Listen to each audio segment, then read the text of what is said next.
Assalamualaikum warahmatullahi wabarakatuh. Nama saya Dadi Sopandi, kelas A6 semester 1. Saya ingin menjawab soal UTS dari mata kuliah Ilmu Al-Quran. Untuk soal yang pertama, yaitu bagaimana proses turunnya Al-Quran dan sejarah kodifikasinya.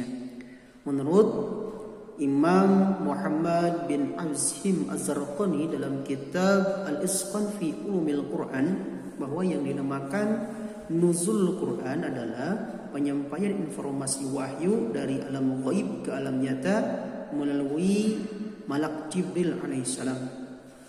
Proses turunnya Al-Quran yaitu kalamullah yang qadim diturunkan ke Lauhil Mahfud, papan yang dijaga. Ini dikuatkan oleh firman Allah dalam surat Al-Buruj ayat 21 sampai 22, bal huwa Qur'anun majid fi Lauhim Mahfud.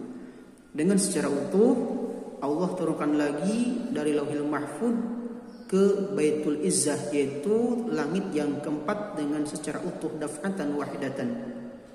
Maka Allah kuatkan lagi dengan firman-Nya, yaitu surat Al-Baqarah ayat 185, Syahrul Ramadan alladzi unzila fihi al-Qur'an. Maka istilah ini dikenal dengan nuzulul Quran, yaitu diturunkannya Al-Quran pada malam Jumat tanggal 17 Ramadan tahun keempat, yang diturunkan di tempat Gua Hiro.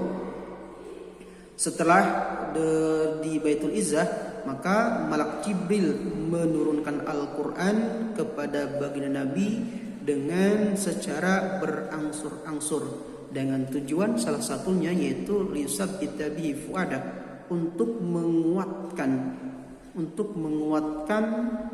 hati Nabi Muhammad SAW. Adapun kodifikasi Al-Quran, yaitu pada zaman Nabi, yaitu ditulis dalam dada-dada para sahabat, yang dimaksud yaitu dihafalkan. Yang kedua, di zaman Nabi, yaitu Al-Quran ditulis di kulit-kulit hewan, salah satunya yaitu unta. Lanjut, sehingga pada zaman Nabi Muhammad SAW ada sebagian sahabat yang terkemuka hafalannya di dalam Al-Quran. Salah satunya yaitu ada Abdullah bin Mas'ud, ada Salim bin Ma'kil, ada Mu'ad bin Jabal, lalu ada Zaid bin Thabit. Setelah Nabi meninggal, yaitu pada zaman Abu Bakar, Al-Quran dimashafkan.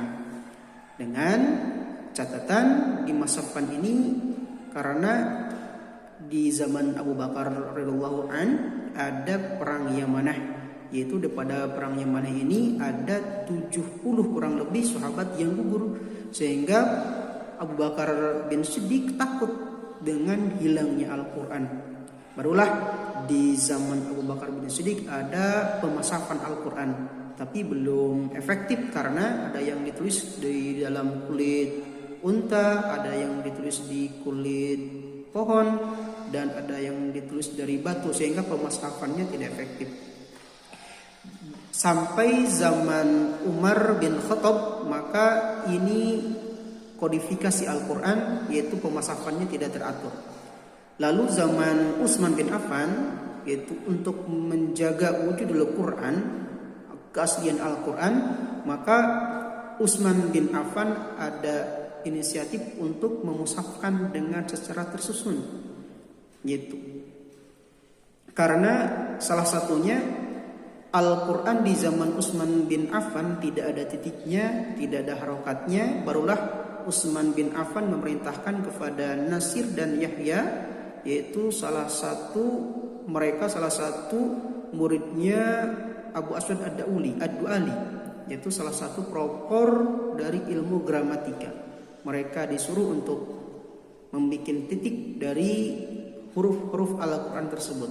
Nah, ketika dibaca oleh gurunya yaitu Abu Aswad Ad-Du'ali, ternyata ada kesalahan. Akhirnya dimodifikasi lagi oleh Abu Aswad Ad-Du'ali. Nah, di situ baru sampai sekarang Al-Quran dibukukan. Itulah jawaban yang pertama dari UTS Ilmu Al-Quran.